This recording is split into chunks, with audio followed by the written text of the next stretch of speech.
most common phobia in the entire world. However, excellently prepared speeches are memorable, moving, and initiate incredible action. Examples include the I Have a Dream speech and the Gettysburg Address.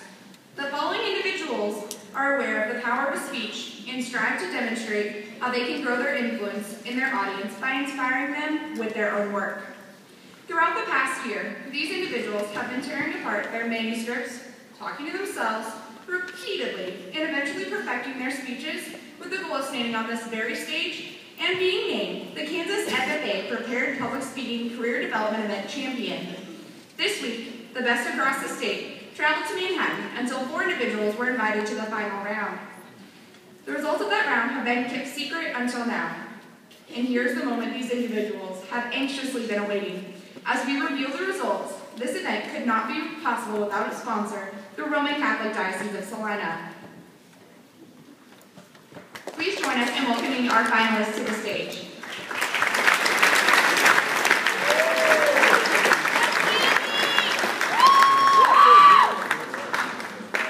Mr. Sentinel, will you please read the results of the Prepared Public Speaking Career Development Event? Placing fourth and receiving $25 in a plaque is Samantha Graves from the Ellis FFA chapter.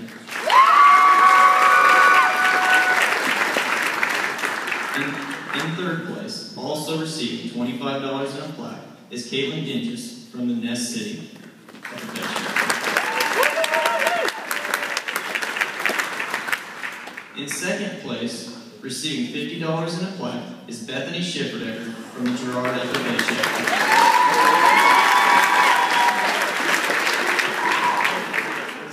And this year's winner of the Prepared Public Speaking Career Development Event, earning $100 in a plaque, is Taylor Green from the Southeast of Spain. Woo! Way to go, Taylor!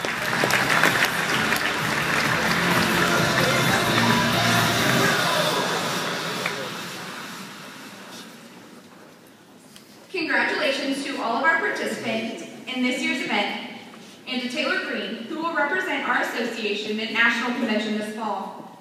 Taylor Green will now present her award-winning speech. Approximately 2.2 million farms cover our nation's countryside. More than 21 million American workers produce, process, and sell our nation's food and fiber. Our nation's consumers spend $547 billion on food from American farms. U.S. agricultural exports generate more than $100 billion in business activity throughout the U.S. economy and provide jobs for nearly 1 million workers. Agriculture is all around us. It serves as our nation's backbone. While most people take our secure agriculture industry for granted, we need to realize that there are organizations trying to tear it down. 3 of those organizations are People for the Ethical Treatment of Animals, or PETA, Physicians Committee for Responsible Medicine, or PCRM, and the Humane Society of the United States, or HSUS. PETA, headquartered in Norfolk, Virginia, was founded in 1980. Since then, they have built a large support base. In 2011, PETA received more than $32 million in donations. PETA uses that money to fund campaigns against animal agriculture, the clothing industry, and animal research. Celebrities are commonly used to promote PETA's ideas. PETA's mission is, quote, PETA operates under the simple principle that animals are not ours to eat, wear, experiment on, or use for entertainment. PETA believes that animals have rights and deserve to have their best interests taken into consideration, regardless of whether they are useful to humans, end quote. PETA has campaigns titled Whose Skin Are You In and The Cruelty I'm Hating It to shine a bad light on agriculture. In addition, PETA's website has links designed especially for you. One link informs you on why eating meat destroys the planet. PETA, like many other organizations, uses several forms of social media to brainwash the public. Physicians Committee for Responsible Medicine is an organization that was created by PETA in 1985. TCRM's mission is to promote preventative medicine, conduct clinical research, and encourage higher standards for ethics and effectiveness in research. physicians, only 6% of members actually are. PCRM attacks animal agriculture by providing misleading health information. They associate agriculture food products as causes of heart disease, aging, and dementia. While the beef and other industries have several standards to produce safe, wholesome, and nutritious products, PCRM leads the public to think otherwise. Out of all of the anti-agriculture organizations, the Humane Society of the United States is the best known. HSUS actually began as an animal welfare group, but in 1980 they switched into an animal rights group. An animal welfare organization works for the humane and fair treatment of animals, but in an animal rights organization they work for the laws regarding animals. Through the use of advertising, HSUS deceives its viewers into believing it's an animal welfare group rather than an animal rights group. The commercials made by HSUS show scenes of sick, beaten, and abused animals. But HSUS donates less than 1% of its funds to animal shelters, and it doesn't own a single animal shelter in all of the United States. In 2011, HSUS received more than $100 million in donations. They spend the majority of their money on fundraising costs and lobbying, and they attack several sectors of animal agriculture. They portray humane practices as cruel and cold-hearted. They portray all U.S. farms as factory farms, and they have a vegan agenda just as PETA does. These organizations have been allowed to overpower America's farmers and agriculturalists because of the generous money they receive. If you were to combine the funding that PETA, PCRM, and HSUS received in 2011, it would total $142,456,956. This large amount of money has allowed them to overpower America's agriculture.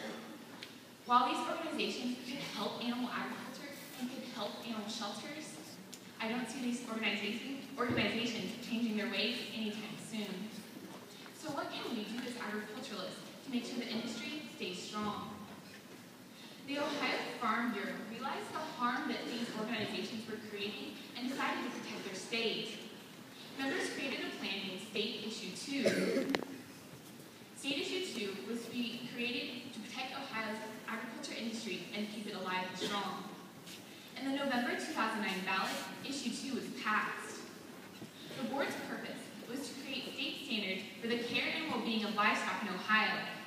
The board seeks to serve Ohioans by creating comprehensive livestock care standards that will not only assure better livestock care, but will also support the state's overarching policies to promote safe and affordable food, help prevent the outbreak of animal and human diseases, and encourage local food production. The board is to be composed of 13 agriculture experts, ranging from veterinarians to state college deans to food safety experts to farmers and even consumers. The board is funded through the Ohio Department of Agriculture. Throughout the year, the board holds several meetings, and the public is welcome to attend all of them. If a consumer, farmer, or individual has any concerns at all with livestock standards in the state, they can go to an OLCSB meeting and voice their opinions. This way, the public and agriculturalists can be heard. The OLCSB can then work with the state's Department of Agriculture to create new laws and practices. Once the new laws and practices become effective, the Department of Agriculture can enforce them. This system is a great way for a state to connect with its people. A board like the Ohio Livestock Care Standards Board can hear public concerns firsthand and handle any problems before organizations like PETA, PCRM, or HSUS interfere. The board can also serve as a great way to inform the public on what really goes on in agriculture. Anti-agriculture organizations try to clog the public's mind with negative views of agriculture. It is our job to make sure that agriculture shines bright. Our nation would collapse without agriculture as its backbone. While PETA, PCRM, and HSUS try to tear agriculture down, we as agriculturalists can keep it going strong. If Kansas and other states were to create care standards board, we could secure and protect each state's agriculture industries. As Thomas Jefferson said to George Washington in a letter from 1787, agriculture is our wisest pursuit, because it will in the end contribute both to real wealth, good morals, and happiness. If we do not protect agriculture now, we could be picking up the pieces later. Thank you.